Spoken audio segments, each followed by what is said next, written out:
मेरे प्यारे देशवासियों नमस्कार। 76वें आज़ादी दिवस की पूर्व संध्या ते देश विदेश विच रहण वाले सारे भारतीयों नूं मैं दिलों मुबारकबाद दिंदी हाँ। इस महत्वपूर्ण मौके उत्ते तुहानूं संबोधन करते हुए मैनूं बहुत खुशी हो रही है। एक आज़ाद देश वजों भारत 75 वरे पूरे कर रहा है। 14 अगस्त के दिन नूं वंड दीआं डरावणियां यादां दे दिवस के रूप में मनाया जा रहा है। इस समृद्धि दिवस नूं मनाउण दा मंतव समाजिक सद्भावना, मनुखी शक्तिकरण अते एकता नूं उत्साह देना है। 15 अगस्त 1947 के दिन असीं बस्तीवादी हुकूमत दीआं बेड़ियां नूं कट दिता सी। उस दिन असीं अपनी किस्मत नूं नवां रूप देण दा फैसला लिया सी।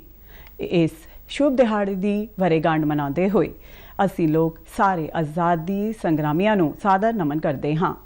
उन्होंने अपना सब कुछ बलिदान कर दिता तां जो असी सारे एक आज़ाद भारत विच सा लै सकीए। भारत की आज़ादी साडे नाल नाल विश्व विच लोकतंत्र दे हर एक हमायती वास्ते उत्सव का विषय है। जब भारत आज़ाद होया तां अनेक कौमांतरी नेतावां अते विचारकां ने साडी लोकराजी शासन प्रणाली की सफलता के संबंध विच शक प्रगट किए सन। उन्हां दे इस शक के कई कारण भी सन। उन्हां दिनां विच लोकतंत्र आर्थिक रूप विच विकसित देशों तक ही सीमित सी। विदेश हुक्मरानां ने सालां तक भारत का शोषण किया सी, जिस कारण भारत के लोग गरीबी अते अनपढ़ता नाल जूझ रहे सन। पर भारत वासियों ने उन्हां लोकां दीआं आशंकावां नूं गलत साबित कर दिता।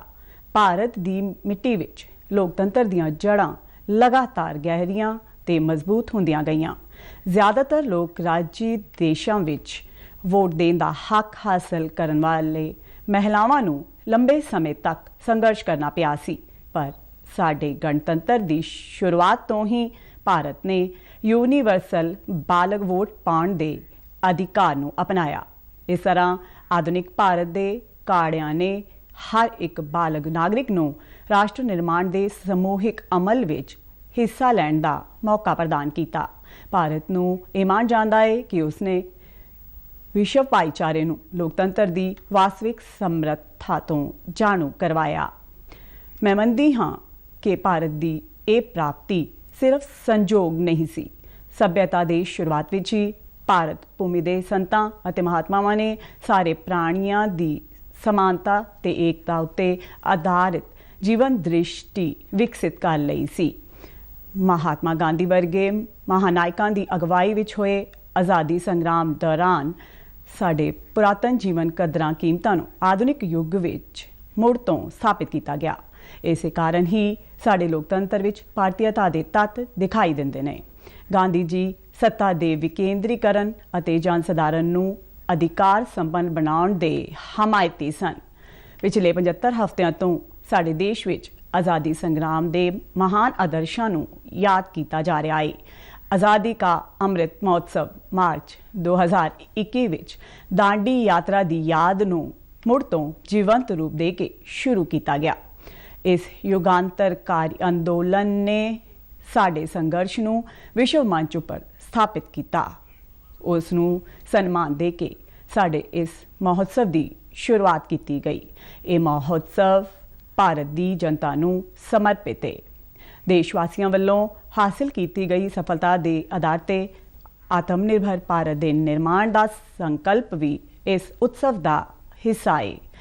हर उम्र वर्ग के नागरिक पूरे देश विच आयोजित इस महोत्सव के प्रोग्रामां विच उत्साह नाल हिस्सा लै रहे हैं।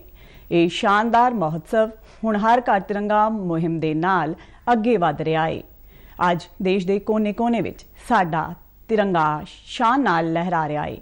आज़ादी अंदोलन के आदर्शों प्रति इन्ने व्यापक पद्धर ते लोकां विच जागरूकता नूं देख के साडे आज़ादी घुलाटीए जरूर खुश होए हुंदे।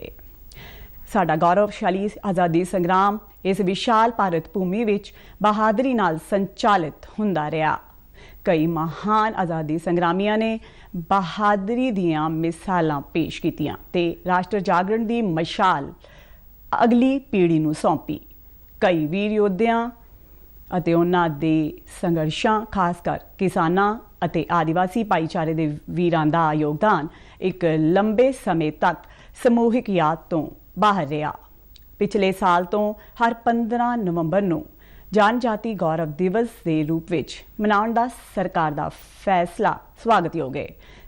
ਸਾਡੇ ਜਨਜਾਤੀ ਮਹਾਨਾਇਕ ਸਿਰਫ ਸਥਾਨਕ ਜਾਂ ਖੇਤਰੀ ਪ੍ਰਤੀਕ ਨਹੀਂ ਨੇ, ਬਲਕਿ ਦੇਸ਼ ਵਾਸਤੇ ਪ੍ਰੇਰਨਾ ਦਾ ਸੋਮਾ ਨੇ। ਪਿਆਰੇ ਦੇਸ਼ਵਾਸੀਓ, ਇੱਕ ਰਾਸ਼ਟਰ ਲਈ, ਖਾਸ ਤੌਰ ਤੇ ਭਾਰਤ ਵਰਗੇ ਪੁਰਾਤਨ ਦੇਸ਼ ਦੇ ਲੰਬੇ ਇਤਿਹਾਸ ਵਿੱਚ 75 ਸਾਲ ਦਾ ਸਮਾਂ ਬਹੁਤ ਛੋਟਾ ਮਹਿਸੂਸ ਹੁੰਦਾ ਹੈ, ਪਰ ਵਿਅਕਤੀਗਤ ਪੱਧਰ ਤੇ ਇਹ ਕਾਲਖੰਡ ਇੱਕ ਜੀਵਨ ਯਾਤਰਾ ਵਰਗਾ ਹੈ। ਸਾਡੇ ਸੀਨੀਅਰ ਨਾਗਰਿਕਾਂ ਨੇ ਆਪਣੇ ਜੀਵਨ ਕਾਲ ਵਿੱਚ ਅਨੋਖੇ ਪਰਿਵਰਤਨ ਦੇਖੇ ਨੇ। ਉਹ ਗਵਾਹ ਨੇ ਕਿ ਕਿਵੇਂ ਆਜ਼ਾਦੀ ਮਗਰੋਂ ਸਾਰੀਆਂ ਪੀੜ੍ਹੀਆਂ ਨੇ ਸਖਤ ਮਿਹਨਤ ਕੀਤੀ, ਵਿਸ਼ਾਲ ਚੁਣੌਤੀਆਂ ਦਾ ਸਾਹਮਣਾ ਕੀਤਾ ਅਤੇ ਖੁਦ ਆਪਣੀ ਕਿਸਮਤ ਵਿਧਾਤਾ ਬਣੇ। ਇਸ ਦੌਰ ਵਿੱਚ ਅਸੀਂ ਜੋ ਕੁਝ ਸਿੱਖਿਆ ਹੈ ਉਹ ਸਾਰਾ ਲਾਹੇਵੰਦ ਸਾਬਿਤ ਹੋਗਾ, ਕਿਉਂਕਿ ਅਸੀਂ ਰਾਸ਼ਟਰ ਦੀ ਯਾਤਰਾ ਵਿੱਚ ਇੱਕ ਇਤਿਹਾਸਿਕ ਪੜਾਅ ਵੱਲ ਅੱਗੇ ਵਧ ਰਹੇ ਹਾਂ।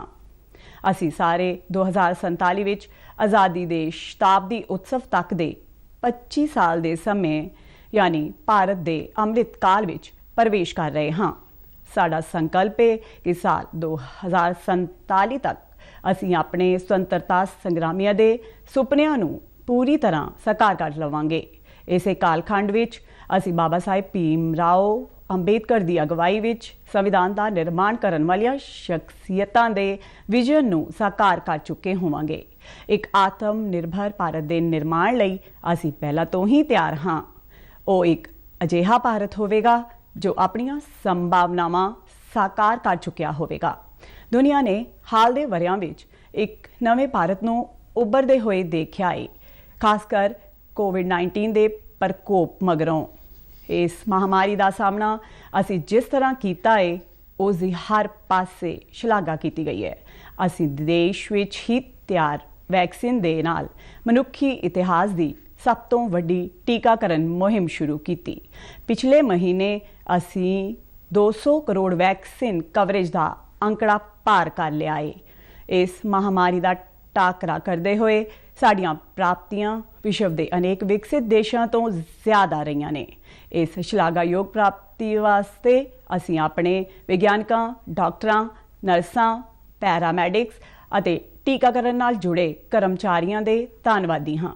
ਇਸ ਆਫਤ ਵਿੱਚ ਕਰੋਨਾ ਯੋਧਿਆਂ ਵੱਲੋਂ ਪਾਇਆ ਗਿਆ ਯੋਗਦਾਨ ਖਾਸ ਤੌਰ ਤੇ ਸ਼ਲਾਘਾਯੋਗ ਹੈ। ਕਰੋਨਾ ਮਹਾਮਾਰੀ ਨੇ ਪੂਰੇ ਵਿਸ਼ਵ ਵਿੱਚ ਮਨੁੱਖੀ ਜੀਵਨ ਤੇ ਅਰਥਚਾਰਿਆਂ ਉੱਪਰ ਸਖਤ ਮਾਰ ਕੀਤੀ ਹੈ। ਜਦ ਇਸ ਗੰਭੀਰ ਸੰਕਟ ਦੇ ਮਾਲੀ ਨਤੀਜਿਆਂ ਨਾਲ ਜੂਝ ਰਹੀ ਸੀ, ਉਦੋਂ ਭਾਰਤ ਨੇ ਆਪਣੇ ਆਪ ਨੂੰ ਸੰਭਾਲਿਆ ਤੇ ਮੁੜ ਤੇਜ਼ ਰਫ਼ਤਾਰ ਨਾਲ ਅੱਗੇ ਵਧਣ ਲੱਗਾ ਹੈ।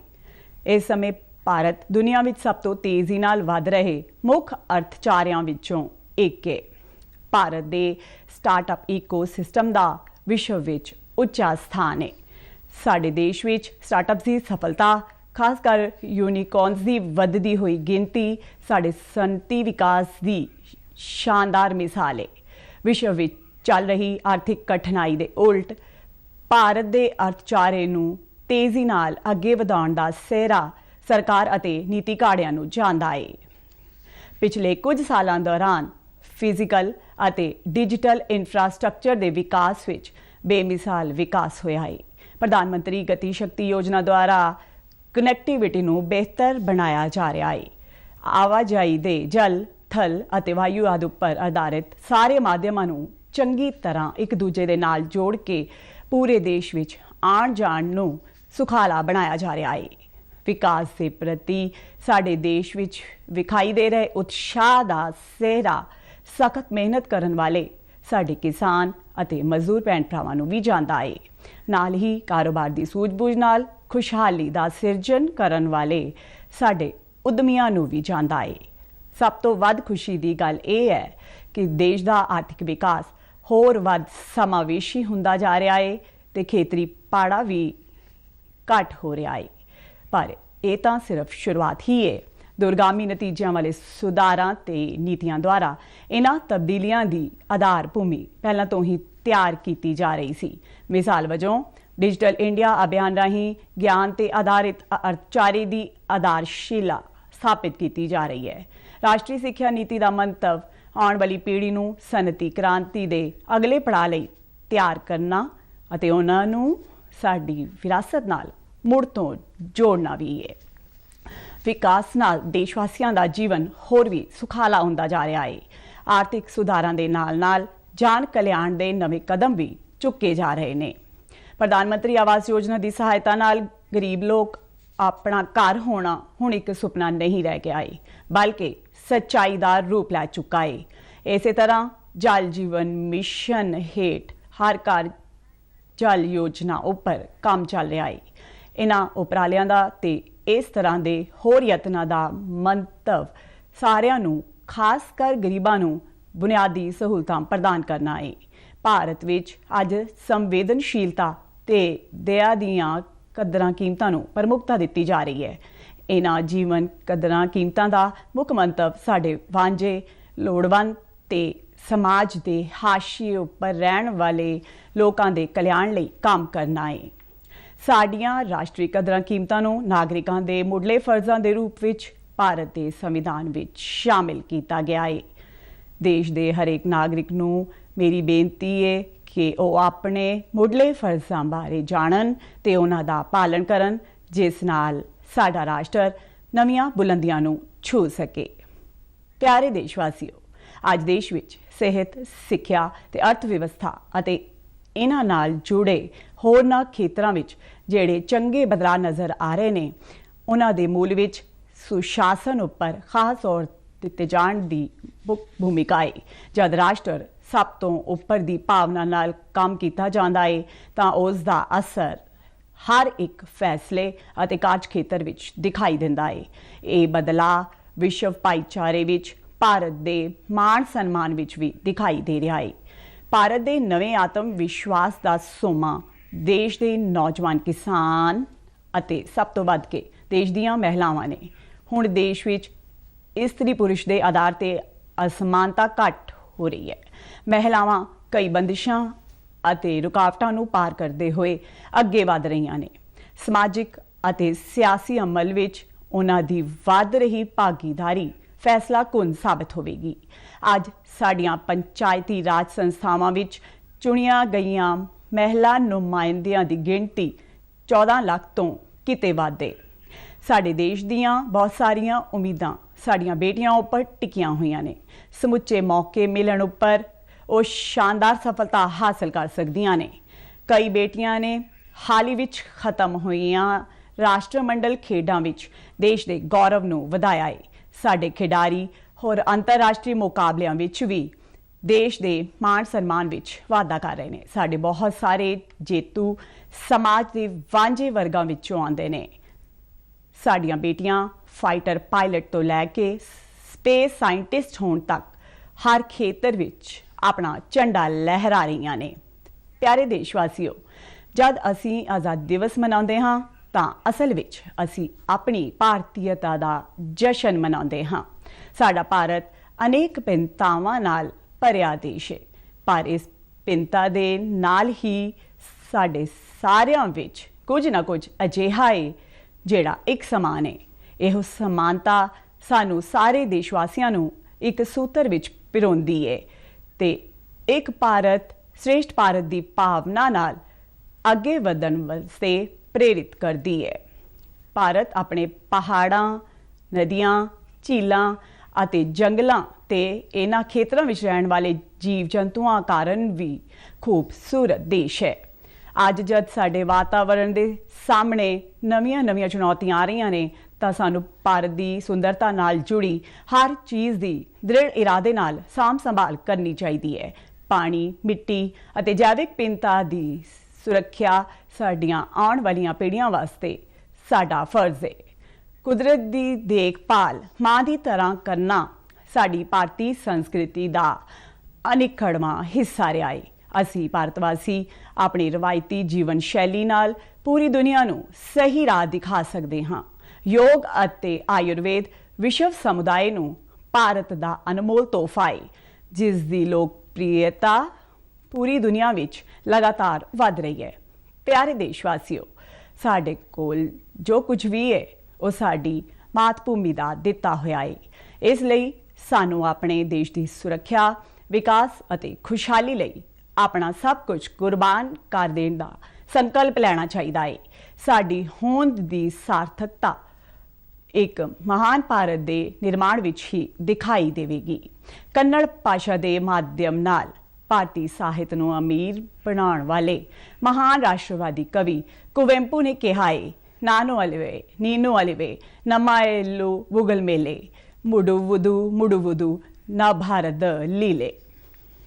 यानी मैं नहीं रहांगा, नहीं रहोगे तुसी, पर साड़ियां अस्थियां ते उज्जवल होएगी नवे भारत दी महागाथा। उस राष्ट्रवादी कवि दा स्पष्ट सदा है कि मात भूमि अते देशवासियों के उत्थान वास्ते सब कुछ बलिदान करना साडा आदर्श होना चाहिए है। इन्हां आदर्शां नूं अपनाउण लई मैं अपने देश के नौजवानों नूं विशेष बेनती करदी हाँ। ये नौजवान ही 2047 ਦੇ ਭਾਰਤ ਦਾ ਨਿਰਮਾਣ ਕਰਨਗੇ।